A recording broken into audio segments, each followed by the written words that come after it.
से संसद के शीतकालीन सत्र का आगाज। पहले दिन कृषि कानून की वापसी का बिल पेश होगा। कांग्रेस ने सांसदों को व्हीप जारी किया।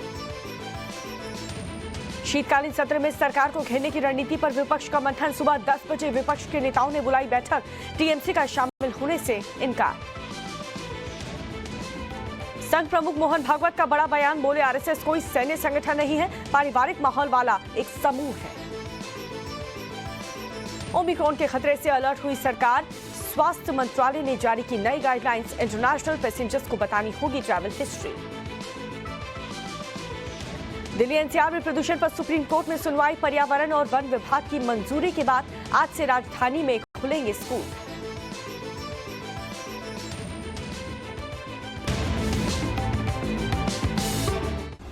In association with Aqualite footwear, comfort दिखता है एक्वालाइट।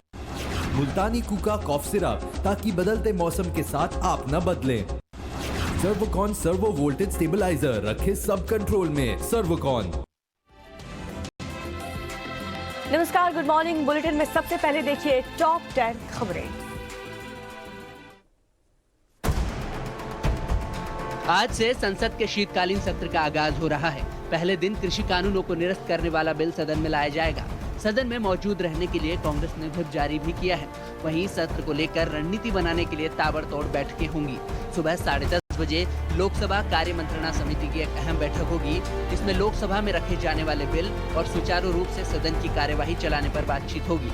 वहीं इससे पहले सुबह 10 बजे मल्लिकार्जुन खड़गे की अध्यक्षता में विपक्ष की रणनीति को लेकर भी बैठक होगी। सदन की कार्यवाही सुबह 11 बजे शुरू होगी, जिसके बाद दोपहर 12 बजे कृषि कानूनों को निरस्त करने वाला विधेयक सदन के पटल पर रखा जाएगा। इसके अलावा भी मोदी सरकार इस सत्र में कई बिल लाने वाली है। क्रिप्टो करेंसी बिल पर भी सभी की निगाहें रहेंगी।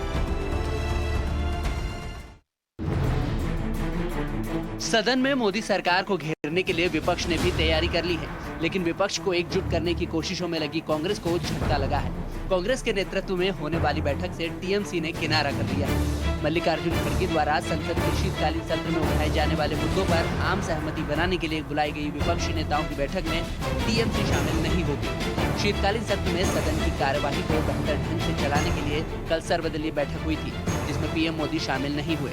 रक्षा मंत्री राजनाथ सिंह की अध्यक्षता में सर्वदलीय बैठक हुई, जिसमें 42 नेता शामिल हुए। मीटिंग में राजनीतिक दलों ने किसानों की समस्याओं, कथित चीनी घुसपैठ, कोविड की तैयारी और पिछले कुप्रबंधन, महंगाई, बेरोजगारी और अर्थव्यवस्था की स्थिति के साथ ही बीएसएफ के अधिकार क्षेत्र में विस्तार समेत कई मुद्दे उठाए थे। यानी कि विपक्ष इन्हीं मुद्दों पर सदन में मोदी सरकार को घेरेगा।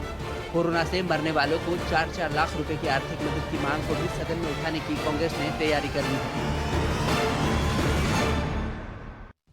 अपने बयानों को लेकर पिछले कुछ दिनों से लगातार सुर्खियों में बने आरएसएस प्रमुख मोहन भागवत ने एक बार फिर बड़ा बयान दिया है। राष्ट्रीय स्वयंसेवक संघ प्रमुख मोहन भागवत ने विपक्षियों को संघ का महत्व समझाने की कोशिश की है। मोहन भागवत ने कहा है कि संघ कोई मिलिट्री ऑर्गेनाइजेशन नहीं है, बल्कि पारिवारिक माहौल वाला एक समूह है।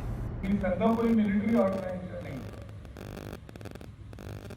संघ तो कौटुंबिक वातावरण वाला एक समूह है। ग्वालियर में संघ के मध्य भारत प्रांत के म्यूजिकल बैंड के समापन शिविर को संबोधित करते हुए भागवत ने ये भी कहा कि संघ में संगीत कार्यक्रम होते हैं तो ये कोई संगीतशाला नहीं है और नहीं कोई व्यायामशाला या मार्शल आर्ट क्लब है। संघ में गणवेश पहनी जाती है तो ये कोई सैन्य संगठन भी नहीं है। संघ तो कुटुंब निर्माण करने वाली संस्था है। हाल ही में भागवत ने भारत को अखंड बनाने वाला बयान दिया था और विभाजन को रद्द करने की वकालत की थी। वहीं भागवत ने ये भी कहा था कि हिंदू के बिना भारत नहीं है और भारत के बिना हिंदू नहीं है। कृषि कानूनों को रद्द करने की पूरी तैयारी के बावजूद किसान संगठन अपना आंदोलन वापस लेने को राजी नहीं है। वो एमएसपी पर कानून बनाने समेत अपनी 6 सूत्रीय मांगों पर अड़े हुए हैं। इस बीच भारतीय किसान यूनियन के नेता राकेश टिकैत ने एक बार फिर मोदी सरकार को 26 जनवरी पर ट्रैक्टर रैली निकालने की चेतावनी दी है। तीनों कृषि कानूनों की वापसी के ऐलान के बाद अब न्यूनतम समर्थन मूल्य यानी कि एमएसपी पर कानून बनाने की मांग करते हुए टिकैत ने सख्त लहजे में ये बयान दिया है। मुंबई में किसान मजदूर महापंचायत को संबोधित करते हुए टिकैत ने कहा कि सरकार अपना दिमाग ठीक कर ले, नहीं तो 26 जनवरी दूर नहीं है और 4 लाख ट्रैक्टर भी तैयार है। एक समूह को समझा नहीं पाई। हाँ, हम एक समूह है भाई जिसे नहीं समझा पाए हमें आतंकवादी घोषित करके जेल में डाल दो।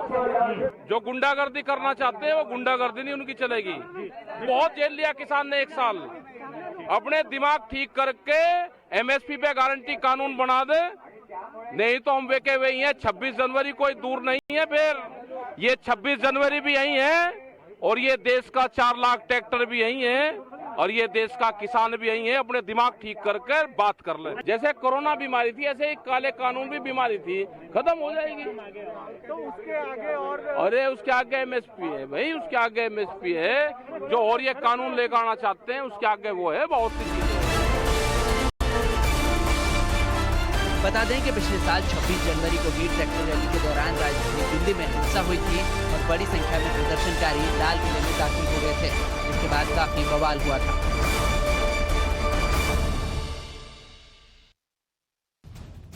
दुनिया पर मंडरा रहे कोरोना के ओमिक्रॉन वेरिएंट के खतरे के चलते भारत में भी सतर्कता बरतते हुए केंद्र सरकार ने नई गाइडलाइन जारी कर दी है। स्वास्थ्य मंत्रालय की ओर से विदेश से भारत आने वाले यात्रियों के लिए जारी इस नई गाइडलाइन में कहा गया है कि भारत आने वाले यात्रियों को पिछले 14 दिनों की ट्रैवल हिस्ट्री के बारे में बताना होगा। इसके अलावा यात्रा से पहले ही यात्री को एयर सुविधा पोर्टल पर अपनी नेगेटिव RT-PCR रिपोर्ट को अपलोड करना होगा। मोदी सरकार ने 12 देशों की लिस्ट भी जारी की है जिन्हें हाई रिस्क देश की कैटेगरी में रखा गया है। इनमें यूके समेत यूरोपियन यूनियन के सभी देश, दक्षिण अफ्रीका, ब्राजील, बांग्लादेश, बोत्सवाना, चीन, Mauritius, New Zealand, Zimbabwe, Singapore, Hong Kong और इजराइल भी शामिल हैं। इन देशों से भारत आने वालों को एयरपोर्ट पर भी कोरोना टेस्ट कराना होगा और रिपोर्ट का एयरपोर्ट पर ही इंतजार भी करना होगा। रिपोर्ट नेगेटिव आती है तो 7 दिनों तक होम क्वारंटीन में रहना होगा। इसके अलावा 8वें दिन फिर से कोरोना टेस्ट कराना होगा। फिर अगर रिपोर्ट नेगेटिव आती है तो अगले 7 दिनों तक खुद की मॉनिटरिंग करनी होगी। गाइडलाइंस में ये भी कहा गया है कि हाई रिस्क देशों की कैटेगरी के बाहर से आए हुए देश के यात्री को एयरपोर्ट से जाने की अनुमति होगी। उन्हें अगले 14 दिनों तक खुद की मॉनिटरिंग करनी होगी। किसी भी फ्लाइट में मौजूद कुल यात्रियों के 5% यात्री का भारत आने पर रैंडम कोरोना टेस्ट किया जाएगा। यूपी चुनाव को लेकर ताबड़तोड़ दौरे करने में जुटे यूपी के मुख्यमंत्री योगी आदित्यनाथ आज कुशीनगर और लखनऊ में कई कार्यक्रमों में शामिल होंगे। सुबह 11:30 बजे कुशीनगर, महाराजगंज, देवरिया और गोरखपुर के 2500 से ज्यादा जोड़ों के सामूहिक विवाह समारोह में योगी मौजूद रहेंगे। कार्यक्रम में मंत्री सूर्य प्रताप शाही, स्वामी प्रसाद मौर्य, मन्नू कोरी, सांसद डॉक्टर रमापति राम त्रिपाठी, विजय कुमार दुबे भी शामिल होंगे। इसके बाद दोपहर 4 बजे के करीब योगी लखनऊ पहुंचेंगे, जहां नवाब वाजिद अली शाह प्राणी उद्यान के शताब्दी समारोह के अवसर पर शताब्दी स्तंभ का अनावरण करेंगे। उसके बाद अफसरों के साथ समीक्षा बैठक सीएम योगी करने वाले हैं। मुख्यमंत्री आवास पर शाम 6 बजे बुंदेलखंड एक्सप्रेसवे की समीक्षा बैठक होगी। फिर सहारनपुर राज्य विश्वविद्यालय के शिलान्यास के संबंध में वीसी के जरिए एक समीक्षा बैठक भी होगी, जिसमें उप मुख्यमंत्री दिनेश शर्मा, मुख्य सचिव समेत कई अफसर मौजूद रहेंगे। सीएम योगी सहारनपुर मंडल के जनप्रतिनिधियों और अधिकारियों के साथ भी चर्चा करेंगे।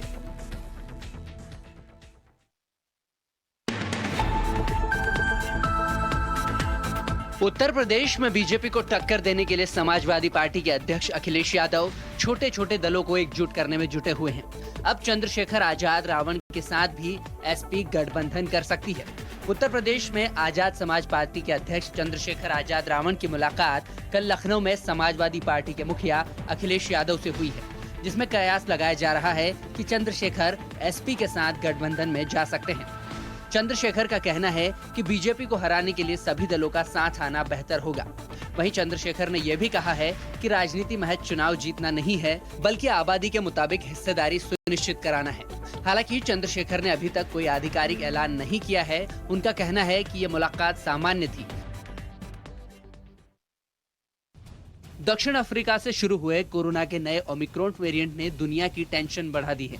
भारत में कोरोना की तीसरी लहर को लेकर चेतावनी जारी हो रही है। इसी बीच यूपी जैसे राज्य में जहां चुनाव है और बड़ी संख्या में न सिर्फ चुनावी रैलियां हो रही है, बल्कि आने वाले दिनों में और भी अच्छी खासी भीड़ वाली रैलियां देखने को मिल सकती हैं।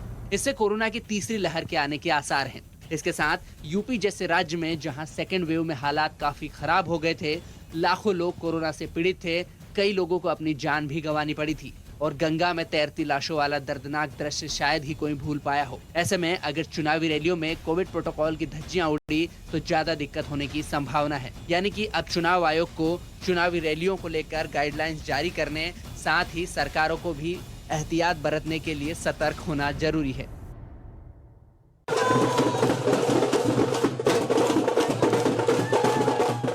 बीजेपी ने त्रिपुरा निकाय चुनाव में विपक्ष का सुपड़ा साफ कर दिया है। अगरतला म्युनिसिपल कॉर्पोरेशन समेत 14 अर्बन बॉडीज में हुए चुनाव में बीजेपी ने 334 वार्ड्स में से 329 पर कब्जा जमा लिया है। अगरतला में तो सभी 51 सीटों पर बीजेपी ने जीत हासिल की है, जिसके बाद प्रधानमंत्री नरेंद्र मोदी और गृह मंत्री अमित शाह ने ट्वीट कर पार्टी वर्कर्स को बधाई दी है।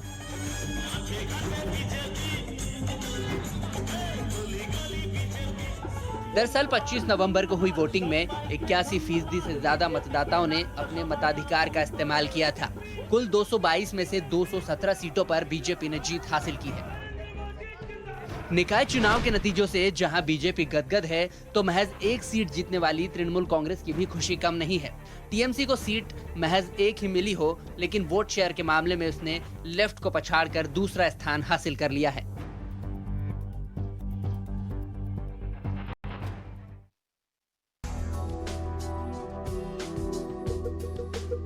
दिल्ली में आज से फिर स्कूल खुल गए हैं। दिल्ली सरकार ने इस संबंध में एक लेटर जारी कर यह जानकारी दी है। दिल्ली के शिक्षा मंत्री मनीष सिसोदिया ने ट्वीट कर बताया है कि राजधानी में फिर से स्कूल खोले जाने हैं। बता दें कि दिल्ली में स्कूल प्रदूषण के बढ़ते स्तर के कारण बंद कर दिए गए थे। कोर्ट से लेकर सरकार तक सभी ने दिल्ली एनसीआर में स्कूलों को बंद करने पर सहमति जताई थी, जिसके बाद बच्चों को प्रदूषण से बचाने के लिए स्कूलों को अगले आदेश तक बंद करने का फैसला लिया गया था। अब प्रदूषण के मामले में आज सुप्रीम कोर्ट में सुनवाई भी होने वाली है। इधर दिल्ली में आज से स्कूल खुले हैं, तो पंजाब और दिल्ली के बीच शिक्षा व्यवस्था को लेकर सियासी जंग भी हो रही है। पंजाब के शिक्षा मंत्री परगट सिंह के चैलेंज के बाद दिल्ली के शिक्षा मंत्री मनीष सिसोदिया ने दिल्ली के 250 बेस्ट स्कूलों की लिस्ट जारी कर दी है। दरअसल केजरीवाल ने पंजाब से बेहतर दिल्ली के एजुकेशन सिस्टम को बताया था, जिसके बाद बेस्ट स्कूलों को लेकर वार पलटवार का दौर शुरू हो गया था। और आज से संसद के शीतकालीन सत्र की शुरुआत हो रही है। संसद का ये शीतकालीन सत्र आज से शुरू होकर के 23 दिसंबर तक चलेगा। सत्र से पहले आज सुबह 10 बजे विपक्ष ने अपनी रणनीति बनाने के लिए बैठक बुलाई है। हालांकि टीएमसी ने कांग्रेस की तरफ से बुलाई गई इस बैठक से साफ तौर पर किनारा कर लिया है। टीएमसी शामिल नहीं होगी। वहीं आज सदन में तीनों कृषि कानून की वापसी का बिल भी पेश होगा। कांग्रेस ने अपने सांसदों को व्हिप भी जारी कर दिया है। तो आज से संसद का शीतकालीन सत्र शुरू होने जा रहा है और पूरी आशंका है कि इस बार भी संसद का सत्र अलग नहीं होगा, यानी कि सत्ता पक्ष और विपक्ष के बीच टकराव होगा। लेकिन परंपरा के मुताबिक सत्र से एक दिन पहले रविवार को सरकार ने सर्वदलीय बैठक बुलाई, जहां पर संसद को ठीक से चलाने पर चर्चा हुई। इस बैठक में और विपक्ष के तेवर से यह साफ हो चुका है कि वो सरकार को घेरने का कोई भी मौका नहीं छोड़ने वाली।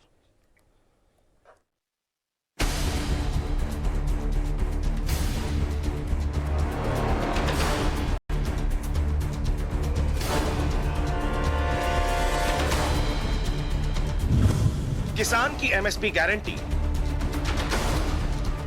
कोरोना का बढ़ता संक्रमण, महंगाई, बेरोजगारी और जासूसी कांड। समझने वाले समझ गए होंगे कि संसद का शीतकालीन सत्र कितना विस्फोटक रहने वाला है। शीतकालीन सत्र से पहले सरकार ने सर्वदलीय बैठक बुलाई, लेकिन प्रधानमंत्री इस बैठक में नहीं आए। राजनाथ सिंह ने बैठक की अध्यक्षता की, लेकिन मीटिंग के बीच से ही नाराज होकर बाहर आप सांसद संजय सिंह निकल गए। आरोप लगाया उन्हें बैठक में बोलने नहीं दिया गया। यहाँ पर ये हालत है कि किसी भी सदस्य को बोलने नहीं देते, किसी को अपनी बात रखने नहीं देते। आप कुछ सुनने को, मानने को तैयार नहीं है। ना पार्लियामेंट में बोलने देते हैं, ना ऑल पार्टी मीटिंग में बोलने देते हैं। तो शीतकालीन सत्र से पहले सुलह बैठक में ही तनाव दिख गया। उधर कांग्रेस ने ऐलान किया कि सरकार को सभी बड़े मुद्दों पर संसद में बहस करना ही चाहिए। जासूसी कांड, किसान के लिए एमएसपी की गारंटी पर चर्चा, इसके साथ पेट्रोल डीजल के दाम, महंगाई का मुद्दा उसकी लिस्ट में सबसे ऊपर है। 5 राज्यों में चुनाव से पहले कांग्रेस इन मुद्दों को छोड़ना नहीं चाहेगी। रणनीति ये है कि संसद में इन मुद्दों पर चर्चा करा के कांग्रेस पूरे देश को बड़ा संदेश देना चाहेगी। इसमें बहुत से विषय उभर कर आए। कम से कम 15-20 विषय पे चर्चा हुई और सभी पार्टियों ने ये डिमांड किया, खास करके जो किसानों का मुद्दा है, एमएसपी और इलेक्ट्रिकल बिल, टीएमसी ने एमएसपी पर कानून के साथ साथ 10 मुद्दों पर संसद में चर्चा की मांग की। उधर सरकार की कोशिश ये है कि सर्वदलीय बैठक करा के विपक्ष को मनाया जाए। कम से कम ये संदेश जाए कि सरकार किसी भी सूरत में टकराव नहीं चाहती। इस बार के शीतकालीन सत्र में हंगामे के आसार के बीच संसद की कार्रवाई की लंबी चौड़ी लिस्ट है। सत्र में कुल 26 विधेयक पेश करने की तैयारी है। कृषि कानून, क्रिप्टो करेंसी रेगुलेशन बिल, वरिष्ठ नागरिक भरण पोषण विधेयक और मानव तस्करी निवारण विधेयक जैसे कई महत्वपूर्ण बिल हैं। सरकार वो सजेशन सब नजर में रखते हुए सरकार के तरफ से माननीय राजनाथ सिंह जी ने कहा कि ये जो कुछ भी सजेशन आए पूरा हम ध्यान में रखेंगे और सरकार नियम के अधीन जो कुछ भी चर्चा माननीय स्पीकर और माननीय चेयरमैन परमिट करते हैं वो सब चर्चा के लिए सरकार तैयार है। हालांकि इन तमाम बैठकों के बावजूद भी सरकार संसद के अंदर के हालात काबू में कर पाएगी, इसके आसार नहीं के बराबर है। संसद में सबसे ज्यादा घमासान जिस मुद्दे पर छिड़ना है वो कृषि कानून और जासूसी का मुद्दा है। इसके अलावा यूपी के चुनाव को देखते हुए लखीमपुर कांड की गूंज भी संसद में जरूर सुनाई देगी। केंद्रीय गृह राज्य मंत्री अजय मिश्रा के इस्तीफे को लेकर विपक्ष मोर्चा खोल सकता है। कुल मिलाकर संसद का ये सत्र हंगामेदार रहने की पूरी संभावना है। Bureau report, times now, Navbharat. तो शीतकालीन सत्र से पहले कांग्रेस नेता मल्लिकार्जुन खड़गे की तरफ से विपक्ष के सभी फ्लोर लीडर्स की मीटिंग बुलाई है और ये मीटिंग सरकार को घेरने की रणनीति बनाने के लिए बुलाई गई।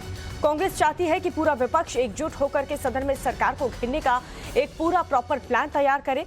हालांकि विपक्ष के अंदर अपनी कितनी एकजुटता दिखा पाते हैं, इसका अंदाजा इसी से लगाया जा सकता है कि टीएमसी ने विपक्ष की इस बैठक से किनारा कर लिया है।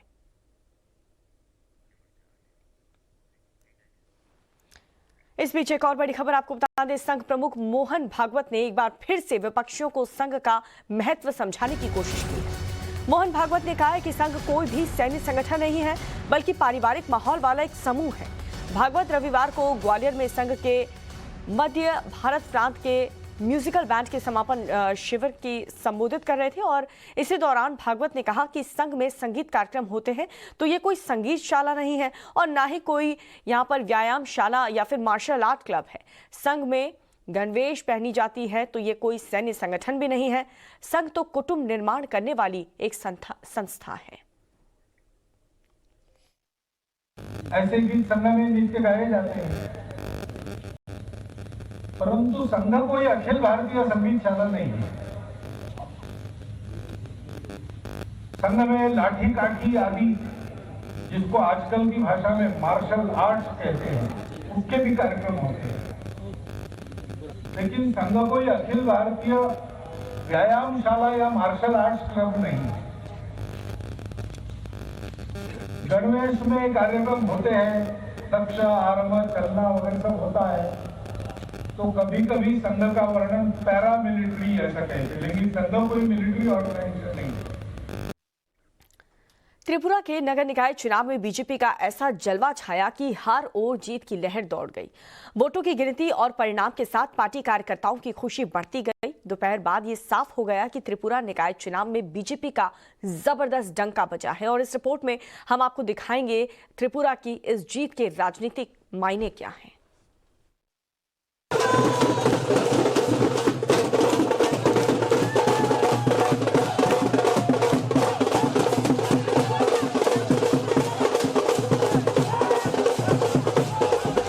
कहते हैं जीत छोटी हो या बड़ी, स्वाद मीठा ही होता है और राजनीति में ऐसे हर चुनावी जीत के अपने अलग मायने होते हैं। त्रिपुरा के निकाय चुनाव में बीजेपी ने अपने प्रतिद्वंदियों का सूपड़ा साफ कर दिया। टीएमसी तो छोड़िए, सीपीएम भी नहीं दिखा पाई कोई भी करिश्मा।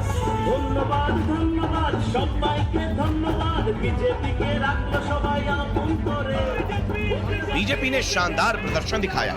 13 नगर निकाय की 222 सीटों पर चुनाव हुआ। 217 सीटों पर बीजेपी ने जीत हासिल कर विपक्षी दल कांग्रेस, तृणमूल कांग्रेस और सीपीएम को चारों खाने चित्त कर दिया। वहीं 107 सीटों पर बीजेपी का उम्मीदवार निर्विरोध निर्वाचित हुआ, यानी कुल 334 सीटों में 329 बीजेपी की झोली में गए। राजधानी अगरतला में 51 सीटों में सभी पर बीजेपी ने कब्जा जमा लिया। त्रिपुरा में जमीन तलाश रही टीएमसी को सिर्फ एक ही सीट हासिल हुई।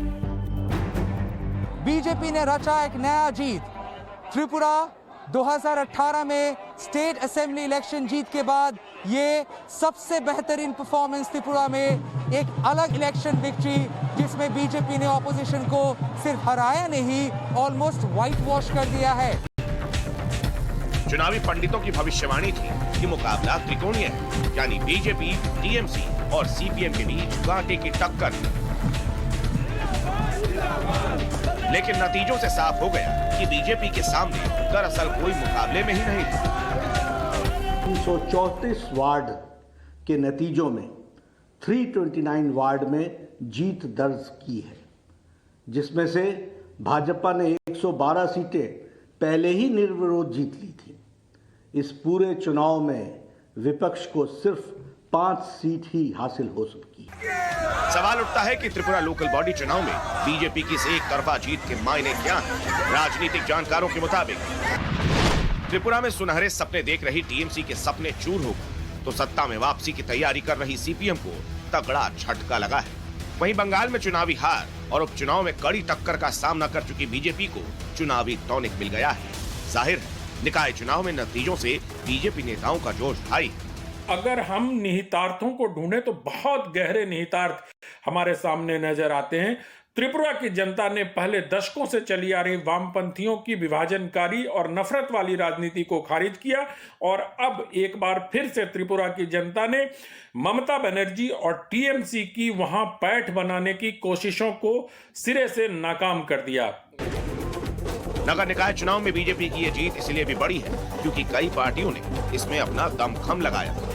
जनता के बीच जाकर बीजेपी के खिलाफ तमाम मुद्दों को उठाया था। अब नतीजों के बाद टीएमसी ने आरोप लगाए चुनाव निष्पक्ष नहीं कराए गए, पुलिस और प्रशासन की मिली भगत से चुनाव को प्रभावित किया गया। टीएमसी सांसद सौगतो राय ने ट्वीट किया, यह अत्याचार के सामने हुई हार है। हम सुप्रीम कोर्ट भी गए लेकिन स्वतंत्र और निष्पक्ष चुनाव नहीं हुआ। मतदाताओं को मतदान नहीं करने दिया गया, धांधली हुई। ये लोकतंत्र में दुखद है।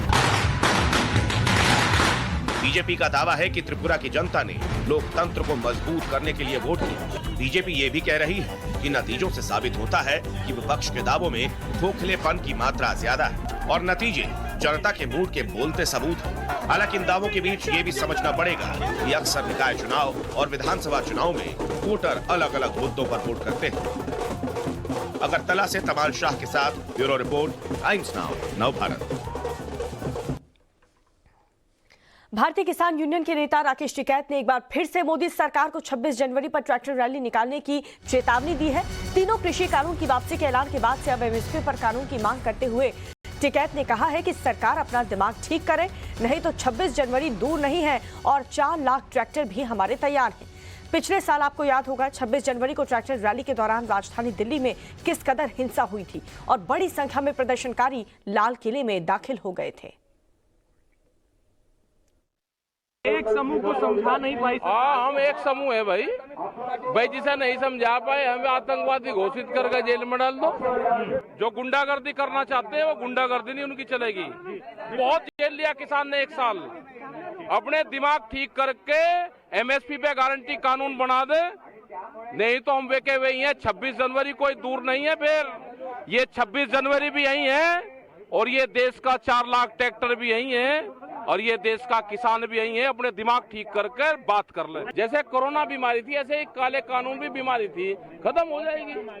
तो उसके आगे और अरे उसके आगे एमएसपी है भाई, उसके आगे एमएसपी है। जो और ये कानून लेकर आना चाहते हैं उसके आगे वो है, बहुत सी चीजें है।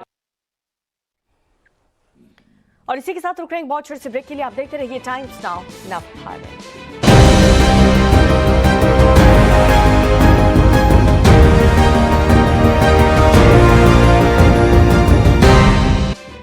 ब्रेक के बाद एक बार फिर से आप सभी का स्वागत है। आपके साथ मैं हूं दीपिका यादव। इस वक्त की बड़ी खबर आपको बता दें, साउथ अफ्रीका से मुंबई के डोंबिवली लौटे एक शख्स की कोविड रिपोर्ट पॉजिटिव आई है और ये शख्स का कोविड टेस्ट भी पॉजिटिव आया है।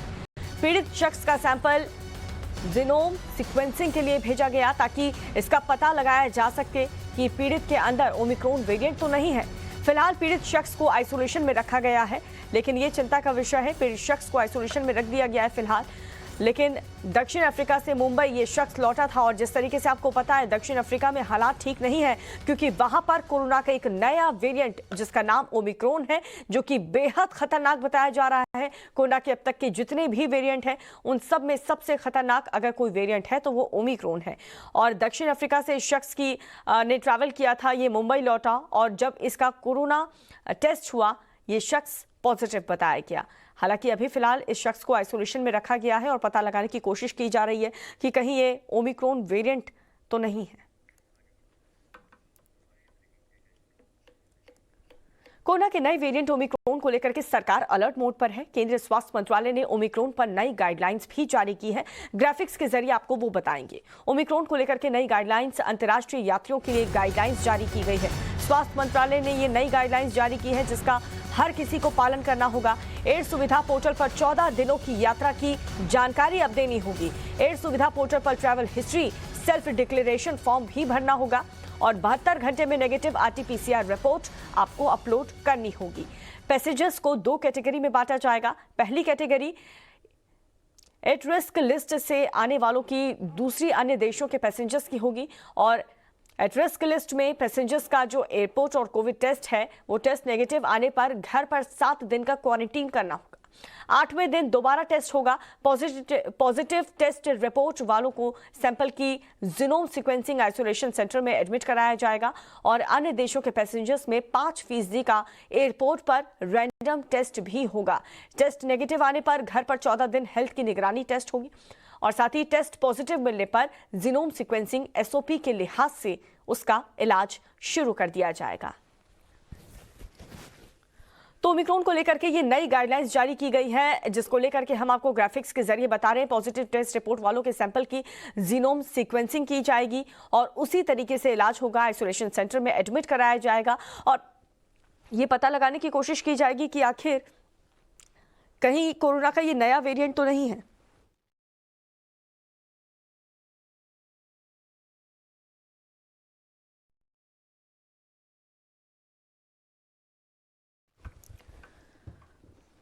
तो कोरोना का खतरा अभी टला नहीं है और लोग लापरवाह होते जा रहे हैं। इस बीच कोरोना का एक नया वेरिएंट चिंता बढ़ा रहा है। दक्षिण अफ्रीका के मल्टीपल म्यूटेशन वाला ये वेरिएंट अब करीब 10 देशों में फैल चुका है। इसकी रफ्तार काफी तेज है। वहीं दक्षिण अफ्रीका से ऑस्ट्रेलिया के सिडनी पहुंचे 2 लोगों में कोरोना वायरस का ये नया ओमिक्रॉन वेरिएंट मिला है। डेनमार्क में भी इसके संदिग्ध मरीज मिले हैं और वहीं इजरायल ने विदेशी नागरिकों के आने पर फिलहाल के लिए बैन लगा दिया है, बॉर्डर भी सील कर दिया है। और इसको लेकर के हमारी सहयोगी ज्योत्सना बेदी ने हेल्थ एक्सपर्ट से बात की है, जरा गौर से सुनिए। कोरोना का खतरा अभी टला नहीं है और लोग लापरवाह होते जा रहे हैं। इस बीच कोरोना का एक नया वेरिएंट चिंता बढ़ाता जा रहा है। दक्षिण अफ्रीका में मल्टीपल म्यूटेशन वाला ये वेरिएंट अब करीब 10 देशों में फैल चुका है। आज ही पता चला है कि दक्षिण अफ्रीका से ऑस्ट्रेलिया के सिडनी पहुंचे 2 लोगों में कोरोना वायरस का ये वेरिएंट मिला है। डेनमार्क में भी इसके संदिग्ध मरीज मिले हैं। वहीं इजरायल ने विदेशी नागरिकों के आने पर बैन लगा दिया है, बॉर्डर सील कर दिए गए हैं। इन सब के बीच भारत में भी नए वेरिएंट को लेकर हड़कंप है। इस बारे में अब सवाल उठ रहे हैं कि क्या भारत को प्रभावित देशों से आने वाली फ्लाइट्स पर तुरंत रोक लगा देनी चाहिए?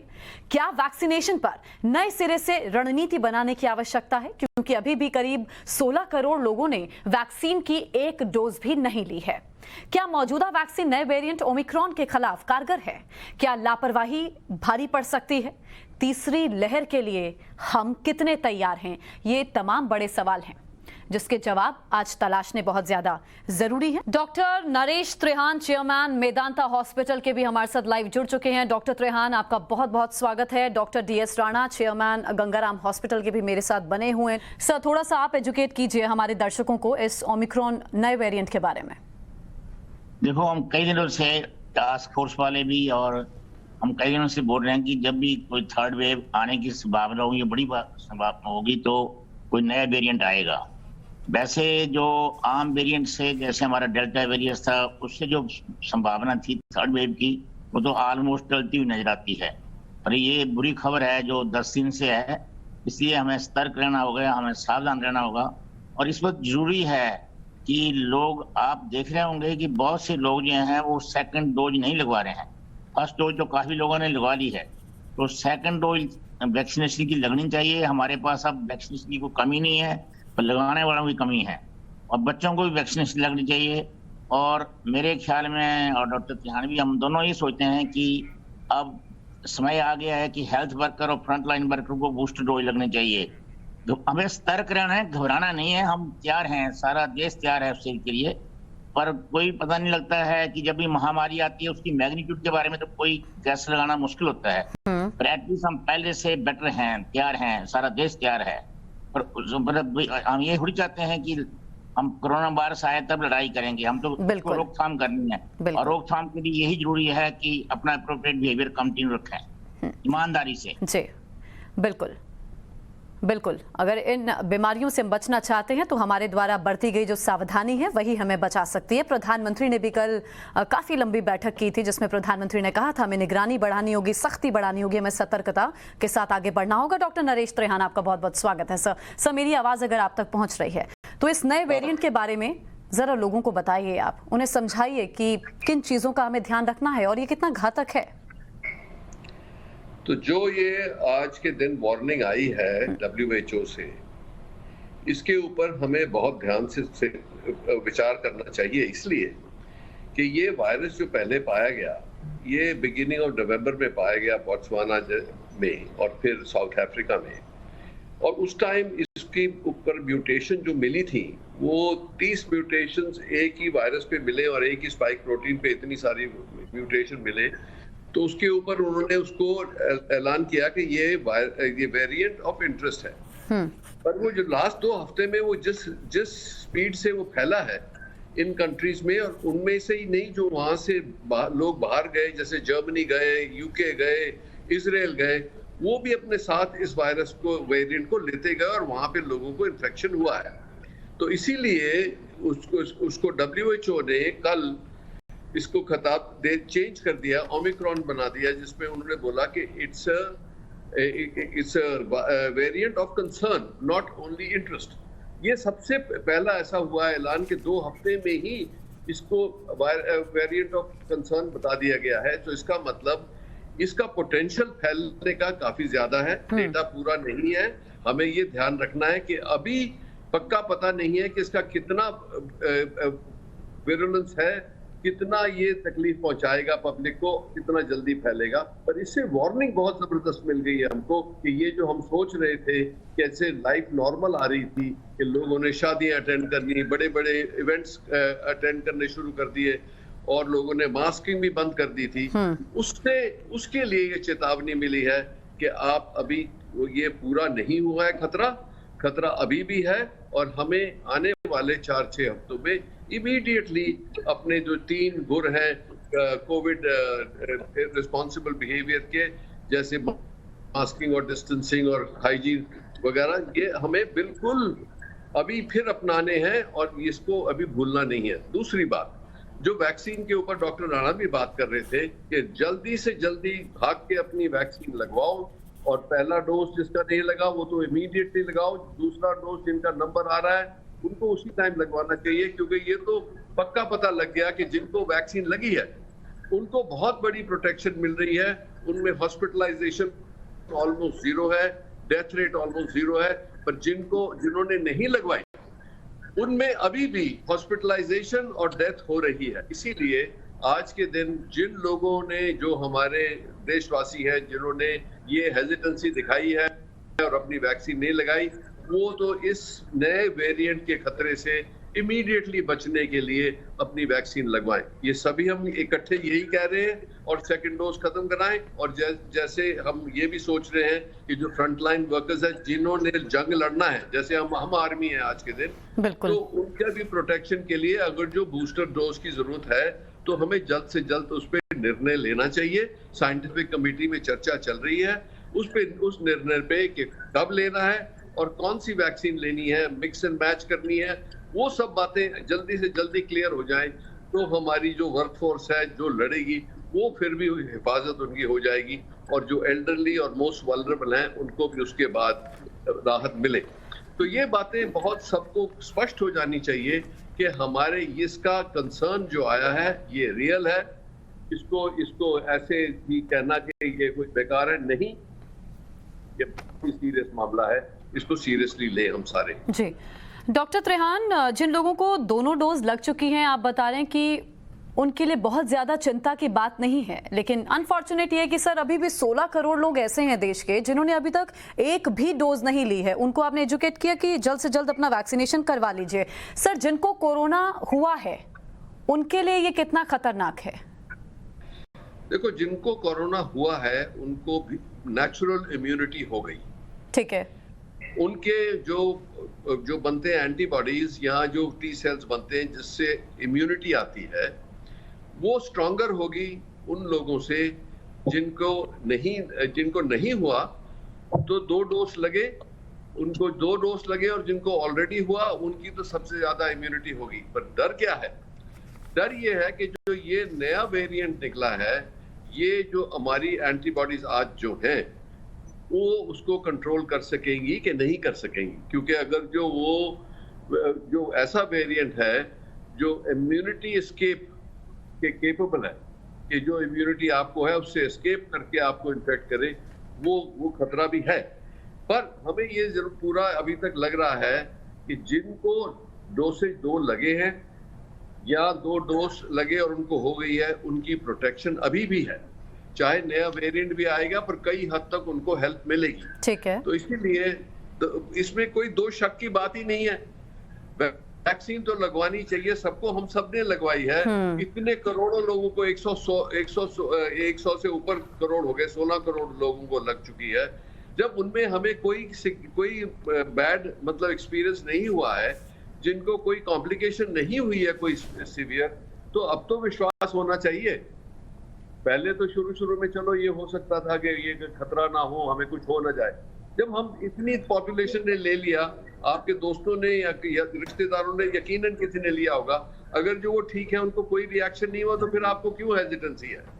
ये हमारा जो माध्यम आप लोग यूज कर रहे हो, टीवी वालों को भी मैं धन्यवाद दूंगा, क्योंकि आप इसको सेंटर स्टेज पे रखें। जितने भी एक्सपर्ट से हम अपील कर सकते हैं हमें करनी चाहिए, और हम मिलके इसको जितना भी प्रचार कर सकते हैं, लोगों को कन्विंस कर सकते हैं कि वैक्सीनेशन अच्छी चीज है, उनके लिए प्रोटेक्शन है, वो हम करेंगे। बहुत बहुत शुक्रिया डॉक्टर राणा हमारे साथ जुड़ने के लिए। डॉक्टर त्रेहान मेरे साथ थे, आपका भी बहुत बहुत शुक्रिया सर। तो आपने ये पूरी कॉन्वर्सेशन देखी। अब देखिए, कोरोना के नए वेरिएंट से देश डर के साए में चले गए हैं। हर तरफ हड़कंप मचा हुआ है, सरकारें एक्शन मोड में आ गई हैं, एक से बढ़कर एक फैसले लिए जा रहे हैं, नई गाइडलाइंस भी रिलीज की जा रही हैं, सरहदें सील की जा रही हैं, बॉर्डर्स को बंद कर दिया जा रहा है, उड़ानों पर भी पाबंदियां लगाई जा रही। सवाल ये है कि आखिर ऐसा क्यों? इस नए खतरे का नाम क्या है? अगर ये अब तक का सबसे बड़ा खतरा बताया जा रहा है तो ऐसे में क्या करना होगा आगे? इसके पीछे की वजह क्या है? आज हम आपको यही बताएंगे इस रिपोर्ट के जरिए।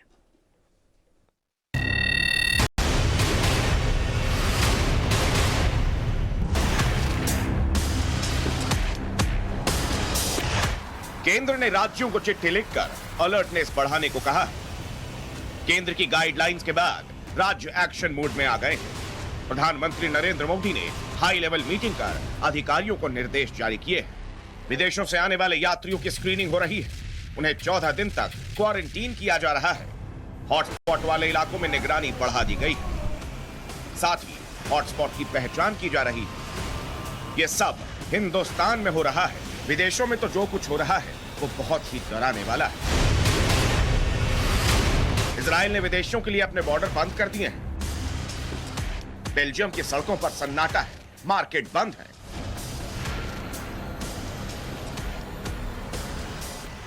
नीदरलैंड में आंशिक लॉकडाउन लगा दिया गया है।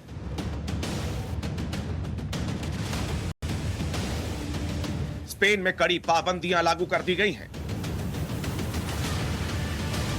जर्मनी में फिर से लॉकडाउन लग सकता है। ब्रिटेन ने अपने यहां हाई अलर्ट घोषित कर दिया है। ऑस्ट्रिया में राष्ट्रव्यापी लॉकडाउन लगा दिया गया है। साउथ अफ्रीका में लॉकडाउन लगाने की तैयारी है। ज्यादातर देशों में साउथ अफ्रीका या अफ्रीकी महाद्वीप से आने या जाने वाली फ्लाइट्स पर रोक लगा दी गई है। जी हां, देश और दुनिया में इस वक्त हड़कंप मचा हुआ है।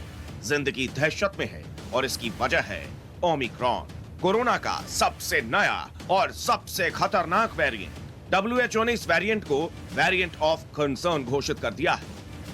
जब वायरस के किसी वेरिएंट की पहचान होती है तो उस वेरिएंट को और ज्यादा जानने समझने के लिए WHO इसकी निगरानी करता है। निगरानी करने के लिए वायरस को वेरिएंट ऑफ इंटरेस्ट की कैटेगरी में डाला जाता है। अगर वायरस की स्टडी में पाया गया कि वेरिएंट तेजी से फैल रहा है और बहुत संक्रामक है तो उस वेरिएंट को वेरिएंट ऑफ कंसर्न की कैटेगरी में डाल दिया जाता है। जब तक हमें जानकारी नहीं है कि ये नया वेरिएंट है जो ऑलरेडी इसको एक साबित कर दिया कि एक वेरिएंट ऑफ कंसर्न है, वर्ल्ड हेल्थ ऑर्गेनाइजेशन ने कह दिया कि वेरिएंट ऑफ कंसर्न है, तो हमको अपना कोविड अप्रोप्रिएट बिहेवियर अपनाना, बन के रहना, इसको we should not discard this behaviour at all. ये बहुत ही इंपॉर्टेंट है। वैक्सीनेशन के बाद दुनिया ने जो राहत की सांस ली थी उस पर अब नई आफत आ गई है जिसका नाम है ओमिक्रॉन। यही वजह है कि अफ्रीका में पैदा हुए इस किलर कोरोना को रोकने के लिए हर देश मिशन मोड में काम कर रहा है।